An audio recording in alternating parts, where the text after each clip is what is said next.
बिस्मिल्लाहिर्रहमानिर्रहीम। अस्सलामुअलैकुम। सुल्तान अपने मख्तस कमरे में बैठे हुए थे। यहाँ आने की किसी को भी इजाज़त नहीं थी। ये वक्त इनकी इंतहाई का होता था।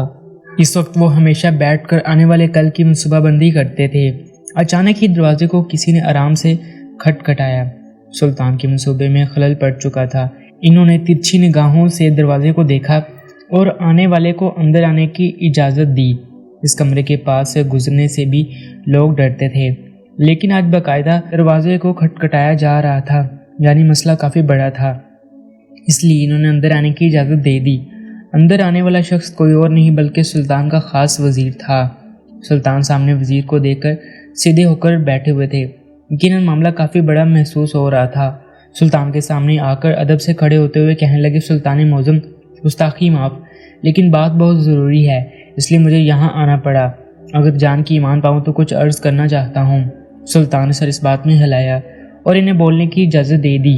जो भी बात है वज़ीर, आप हमें बताएं, आपको जान की अमान है।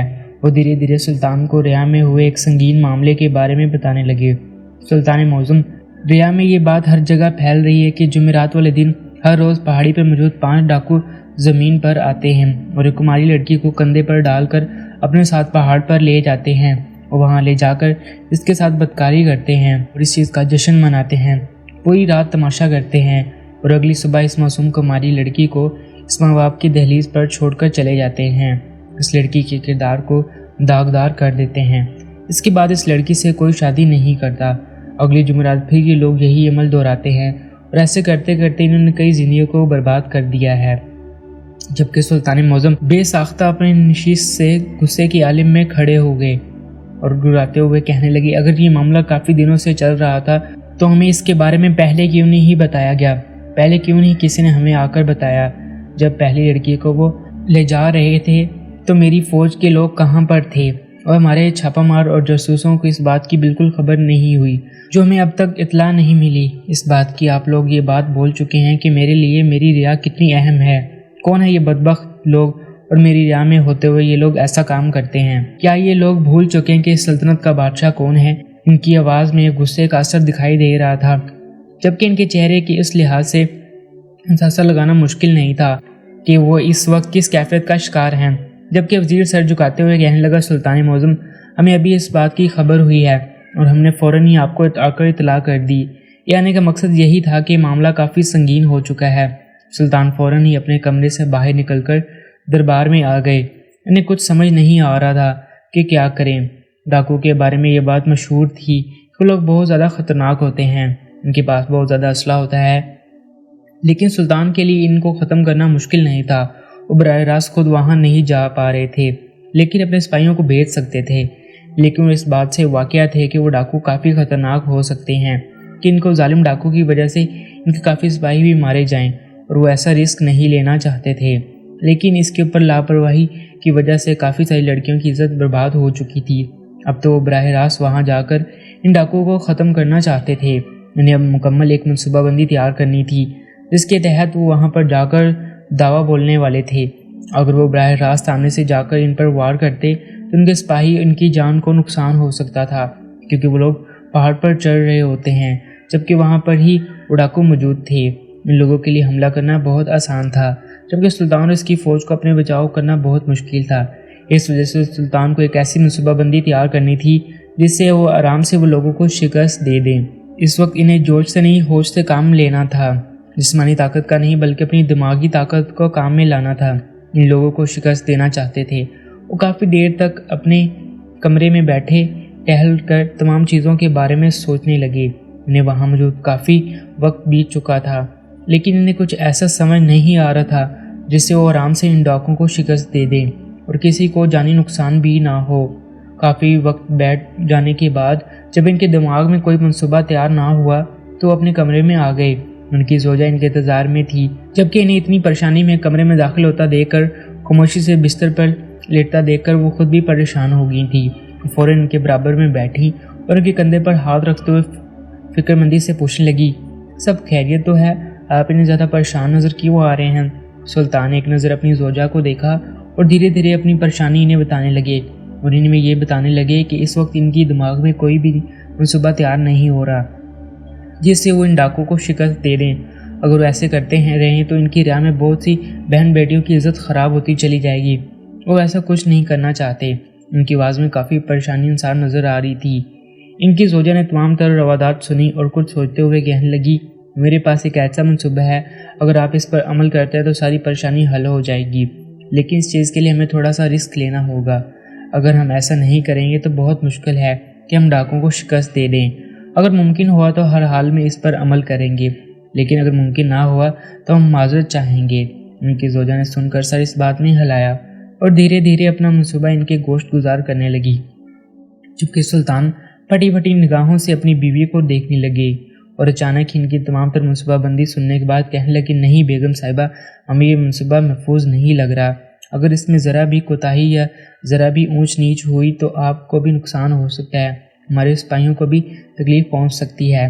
ہم اپنی کسی بھی جنگ میں آپ کو شامل نہیں کرنا چاہتے، اب ہماری زندگی کا سب سے انمول چیز ہے، ہم آپ کو کبھی بھی گنوانا نہیں چاہیں گے۔ ان کی بیوی نے جب یہ سنا تو ان کے کندھے پر ہاتھ رکھ کر کہنے لگی، ہم ملکہ ہیں، اگر ایک ملکہ اپنی رعایا کے لیے قدم نہیں اٹھائے گی تو پھر کون اٹھائے گا؟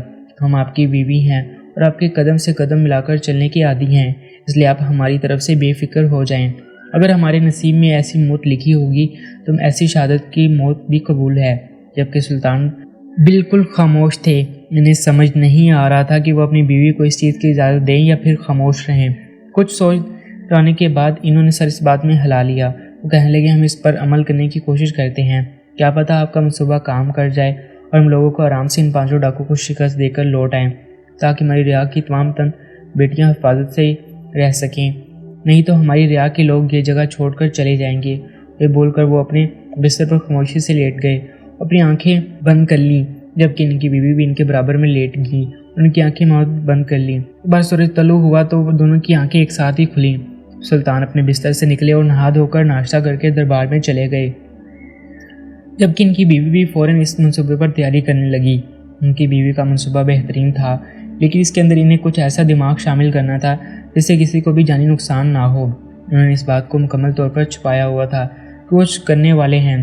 آج جمعہ رات تھا اور وہ آج ہی وہ لڑکی کسی کو کماری لڑکی کو لینے کے لیے زمین پر آنے والی تھی، لیکن وہ لوگ زمین پر آتے اس سے پہلے سلطان کی زوجہ بادشاہ کی ملکہ ان لوگوں کے پاس چلی گئی تھی، جبکہ سلطان نے خود جا کر انہیں چھوڑا تھا، کیونکہ وہ اس حق میں نہیں تھے کہ وہ اس منصوبے کا حصہ بنے، لیکن ان کے اتنے پراعتماد لہجے میں بولنے کی وجہ سے وہ خاموش ہو گئے تھے۔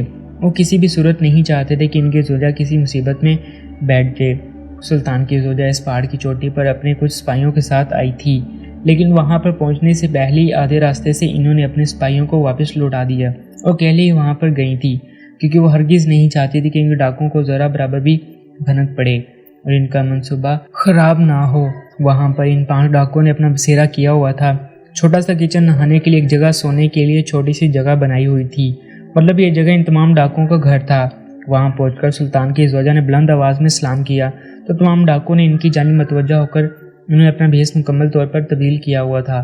اس وقت وہ ایک چرواہے کی بیوی لگ رہی تھی، وہاں پر گئی اور ان تمام تر لوگوں کو مخاطب کرتے ہوئے کہنے لگی، میں نیچے سے آئی ہوں، آج جمعرات ہے اور میں جانتی ہوں کہ آپ لوگ زمین پر آ کر ایک کماری لڑکی کو لے کر یہاں آنے والے ہیں، اس کے ساتھ عیاشی کرنے والے ہیں، لیکن اس کے بدلے آج میں آپ لوگوں کو کچھ اور دینا چاہتی ہوں، بلکہ ساری زندگی کے لیے دینا چاہتی ہوں۔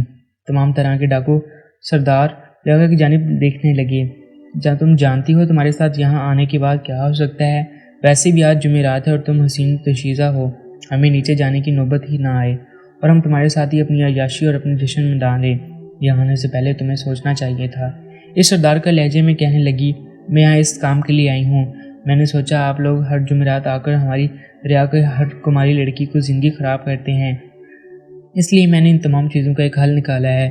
میں نے سوچا کیوں نہ میں آپ لوگوں کو کہ بطور اپنی بیوی یہاں پر رہنے لگوں، میں آپ سب کی بیوی بن جاتی ہوں، آپ لوگوں کے کھانے کپڑے نہانے کا سونے کا سب کا خیال رکھوں گی، آپ لوگوں کو محبت دوں گی، بس اس کے بدلے میں یہ چاہتا ہوں کہ آپ لوگ کسی بھی لڑکی کو یہاں پر لے کر نہ آئیں اور نہ ہی کسی معصوم کے ساتھ عیاشی کریں۔ اگر سودا قبول ہے تو میں اپنی زندگی آپ لوگوں پر نچھاور کرنے کے لیے تیار ہوں۔ ملکہ کافی پورے اعتماد نظر آ رہی تھی، ان کی آنکھوں سے معلوم ہو رہا تھا وہ کسی چیز سے نہیں ڈر رہی۔ تمام تر ڈاکو ان کی اس بہادری پر متاثر ہوئے تھے۔ سلطان کی زوجہ बला की हसीन थी। कोई भी शख्स इन्हें देखता तो दोबारा पलटकर दोबारा देखना ज़रूरी समझता था, जबकि वो लोग इतनी हसीन औरत के मुंह से अपने लिए अपनी बड़ी पेशकश को ठुकराना नहीं चाहते थे। इसलिए तमाम डाकू ने हंसी खुशी इस पेशकश को कबूल कर लिया। जबकि डाकू का सरदार उठकर सुल्तान की ज़ौजा के करीब आ रहा था। इनके साथ वक्त गुजारना चाहता था, शायद रंगीन लम्हात गुजारना चाहता था। बहरहाल वो बगैर किसी हज बोले सुल्तान की ज़ौजा के करीब आ गया। उनको छुटाई से पहले ही मलका 2 कदम करंट खाकर दूर हुई, जबकि इसके रोये पर तमाम डाकू अपनी नशिश छोड़कर खड़े हुए। जबकि डाकू का सरदार गुस्से से दहाड़ते हुए कहने लगा, ये क्या बदतमीज़ी है, तुमने हमारे हाथ को क्यों झटका क्यों दिया?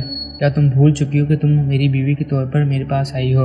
और जब शोहर अपनी बीवी के साथ आता है तो बीवी ऐसा नहीं झटका देती। तुम्हारी हम कैसे हुई मुझे झटका देने की? वो काफ़ी गुस्से में आ गया था, जबकि पीछे खड़े बाकी डाकू भी काफ़ी गुस्से का शिकार थे।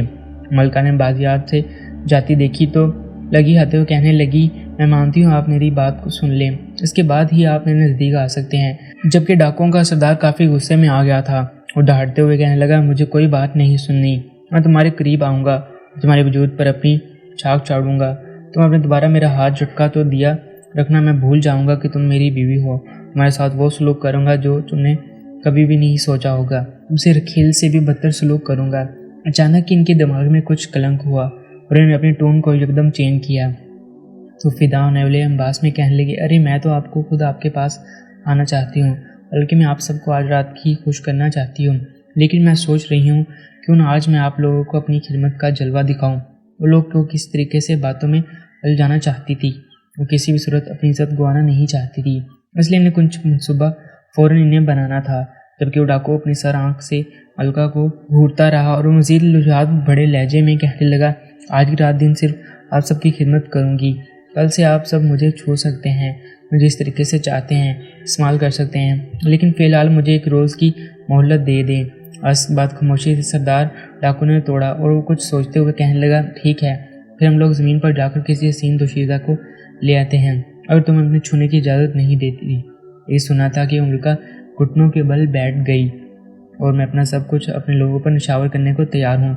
बस मैं आज रात आप लोगों से मांग रही हूँ, कल जिस तरीके से चाहिए आप लोग मुझे इस्तेमाल कर लीजिएगा, मैं उफ नहीं करूँगी।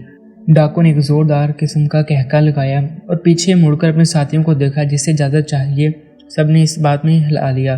डाकू का सरदार मलका की जानिब देखते हुए कहने का, ठीक है, हमें यह सौदा पूरे तरीके से मंजूर है, लेकिन अगर तुमने कल ज़रा बराबर भी हमारे साथ नाटक करने की कोशिश की तो याद रखना, तुम्हारा गला हम अपने हाथों से काट देंगे। इस डाकू का लहजा सर्द से सर्द तरीन था, जबकि मलका को अपने जिस्म में एक सनसनी दौड़ती हुई महसूस हुई थी। क्योंकि ज़मीन पर बादशाह ने अपने तमाम तर सिपाहियों को जगह जगह फैलाए हुए था।